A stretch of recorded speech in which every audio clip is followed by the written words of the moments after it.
The diplomatic hall of the Interstellar Council fell into an eerie silence as Ambassador Arya Chen stepped through the crystalline doors. Every species represented in the room, from the towering krill with their chitinous armor to the floating whisper folk who communicated in harmonic frequencies, turned their various sensory organs toward the human. Humans were still a curiosity in galactic society, a species that had clawed its way from a death world, surviving predators that would have decimated most civilizations before they even developed agriculture. Yet here they were, barely 2 generations into space travel, already demanding a seat at the table. Arya moved with the easy confidence of someone who had nothing to prove. Her standard diplomatic attire, a simple gray suit with minimal adornment, stood in stark contrast to the elaborate displays of the other delegates. She had learned early that humans didn't need to peacock. Their reputation preceded them. Ambassador Chen, Counselor Thorix rumbled, his 3 eyes blinking in sequence. "We are honored by your presence. Please take your designated seat." Arya noticed the careful distance the other delegates maintained, fear dressed up as respect. She'd grown accustomed to it. What she hadn't expected was the small, dark shape that darted between the ornate pillars.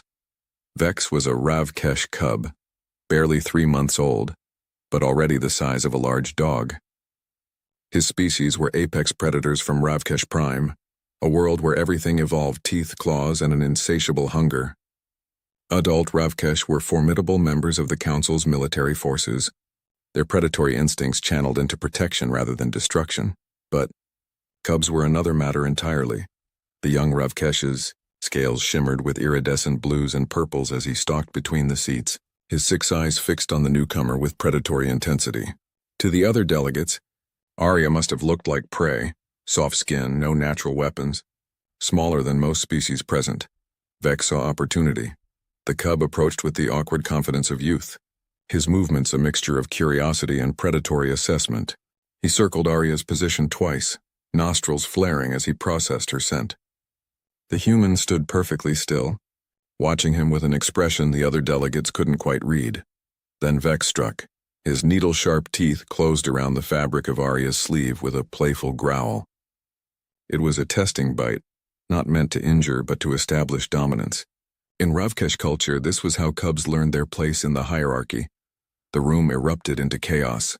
By the void, Counselor Thorix lurched forward, his massive form surprisingly agile. "Someone restrain the cub." "The human will be—" But Arya was already moving. Instead of pulling away or crying out in alarm, she tugged back. Hard. The gesture was so unexpected that Vex's eyes widened in shock. Humans weren't supposed to resist. They were soft things, diplomatic things, things that solved problems with words rather than action. Yet here was this strange creature not only resisting but challenging him. Arya's smile was radiant and utterly unafraid. "Oh, you want to play rough?" she said softly, her voice carrying a warmth that seemed incongruous with the situation. She gave another gentle tug, and Vex instinctively tugged back, his predatory instincts fully engaged now. The other delegates watched in horror, certain they were about to witness a diplomatic incident of catastrophic proportions. Counselor Zix of the Whisperfolk was already composing 17 different apology messages in harmonic frequencies. But something strange was happening. Vex's aggressive posture was melting away. The cub's eyes, all 6 of them, began to dilate with something that looked suspiciously like delight. His tail, which had been rigid with predatory focus, started to wag in small, uncertain movements. Arya released her sleeve and dropped to one knee, bringing herself to the cub's eye level. "You're a fierce one, aren't you?" she murmured, extending her hand slowly. Not in surrender, but in invitation. Vex sniffed cautiously, then surprised everyone by headbutting her palm with a soft chirp. "Impossible," Counselor Thorix breathed. "The cub should be—" He should still be in attack mode. Humans don't have the pheromones to trigger submission responses. They shouldn't be able to— "We don't need pheromones," Arya said simply, scratching behind Vex's auditory ridges in a way that made the predator cub's scales ripple with pleasure. "Where we come from, we evolved alongside predators too. Wolves, big cats, bears, all of them deadlier than most species ever encounter. And you know what we did?" She looked up at the assembled delegates, and her smile took on a different quality. Not threatening, but absolutely confident. We domesticated them. We turned apex predators into companions, guardians, friends. We learned their language, their body language, their needs. We didn't conquer them. We understood them. Vex was now completely relaxed, rolling onto his back to expose his vulnerable belly scales, the ultimate sign of trust in Ravkesh body language. Arya obliged with gentle scratches that made the cub's hind legs kick in contentment.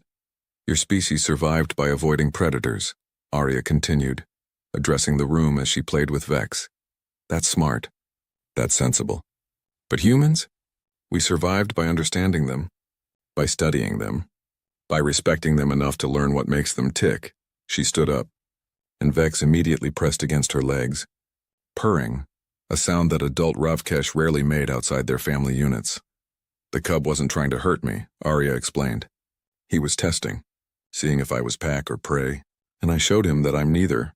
I'm something else entirely. I'm someone who plays back. Counselor Thorix slowly lowered himself back into his seat, his three eyes blinking in a pattern that indicated profound reassessment. Around the room, other delegates were having similar realizations. Humans weren't just survivors from a death world. They were a species that had turned survival into art, predation into partnership, and fear into friendship. Ambassador Veshka of the Ravkesh delegation emerged from the shadows, her adult form towering and formidable, but her eyes were soft as she watched her offspring playing with the human. Ambassador Chen, she said, her voice carrying the growling undertones of her species. I apologize for my cub's behavior, but I think I understand now why the council was right to invite your species. Arya smiled, one hand resting on Vex's head as the cub pressed against her. We're not here to